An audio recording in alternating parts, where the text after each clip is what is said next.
Michelle Heaton has sought medical advice after fans noticed her breast implants looked ruptured.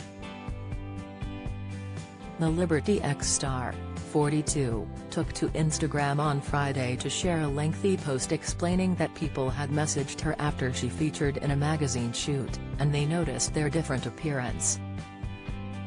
It comes after Michelle, who is newly in recovery for drink and drug addiction, had a double mastectomy and reconstruction 10 years ago due an 85% risk of getting breast cancer in her 30s due to the BRCA gene. In her latest health update online, Michelle revealed she is now on a waiting list to see a specialist after her GP advised that she may need to have another reconstructive surgery soon, which she is not looking forward to.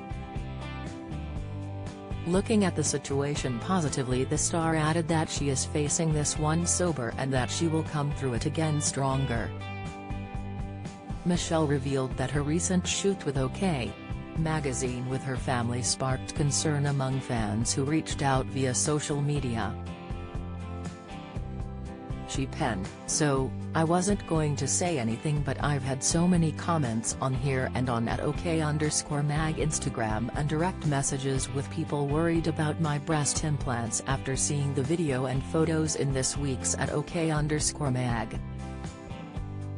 Firstly, thank you to those hundreds of comments drawing my attention to it. I just wanted to reassure people I've seen a doctor and yes, it does look as if one or both my implants have ruptured. It's coming up for 10 years since I had the double mastectomy and reconstruction, which, of course, I had cause there was an 85% of getting breast cancer in my 30s due to the BRCA gene I have. To be honest, I preach about self-care and there I am, not even realizing anything was wrong, as I've got no feeling in my breasts at all. But when we did the shoot, whilst looking at the photos, I could see something in their structure and appearance had changed." On her next steps, she continued, "I later asked a friend to check them for me, and she said, 'You must go to the doctor,' which I did straight away. I'm now on a waiting list to see the specialist. The wonderful NHS doctors are incredibly busy right now, of course, so I wait my turn like everyone else. My GP did say, it does look like I'm going to have a reconstruction soon, which of course means another operation. To which I'm obviously not looking forward to. But, I'm facing this one sober and I know I'll come through it again stronger. I'm a fighter after all," she signed off by saying, "At this time may I and the family ask some to be aware that any cruel comments I read or may do, of my breasts, are not nice to read." Her new post comes days after Michelle hit out at news that the government are planning to crack down on drug users, in the wake of her own addiction battles. Taking to Instagram on Tuesday, the star, who has been candid about her 3-year drink and drug hell, shared a series of snaps from the height of her battle and penned a lengthy caption about tackling substance abuse. Her post came just hours after Boris Johnson warned middle-class drug users he will not sit idly by and let them fund crime as he unveiled a £300 million narcotics blitz, a scheme slammed by Michelle, who called for better education on the matter. Earlier this year, Michelle, who is now 32 weeks sober, first announced she was seeking treatment for her drink and drug addiction, which saw her binging nightly. On Tuesday, she posted a trio of images, 2 of which showed the ravages of her addiction, including appearing to passed out and another showing her with bloodshot eyes, and 2 shots showing her happy and healthy. In her caption, she explained the post was a reaction to the government crackdown and reflected, "Harsher punishments will unfortunately not stop us real addicts, it will drive us to be more manipulative in our addictions."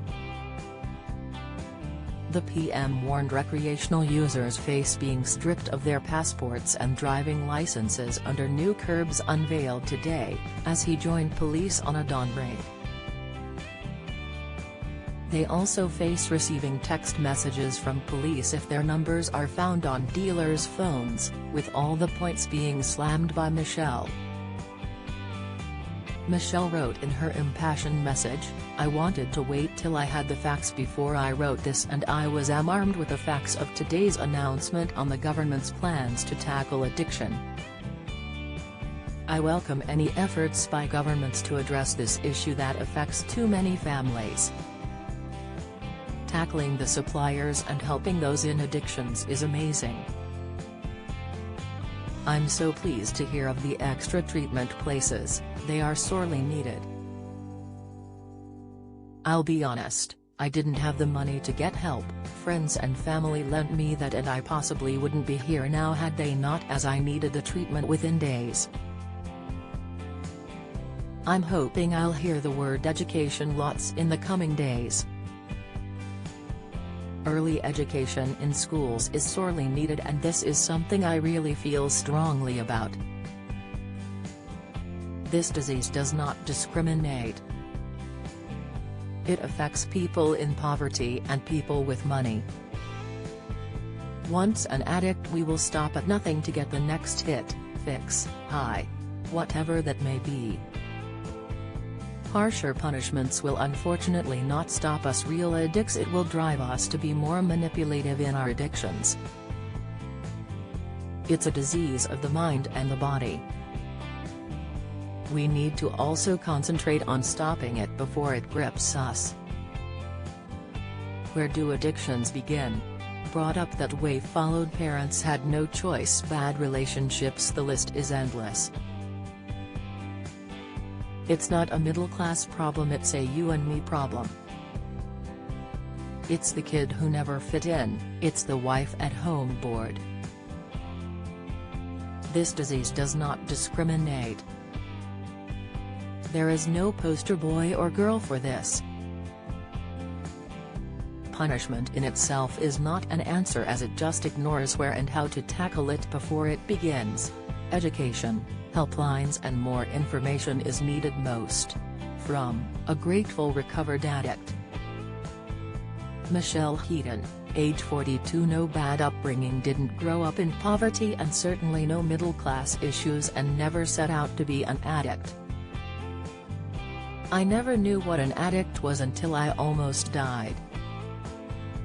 Had you given me a warning or called me up and fined me when I was in the madness, I wouldn't have stopped. Information, the meetings and the 12-step program got me sober. And guess what? It's free. My passion now is giving back and helping others get sober and clean. For advice about drugs and alcohol, visit www.talktofrank.com.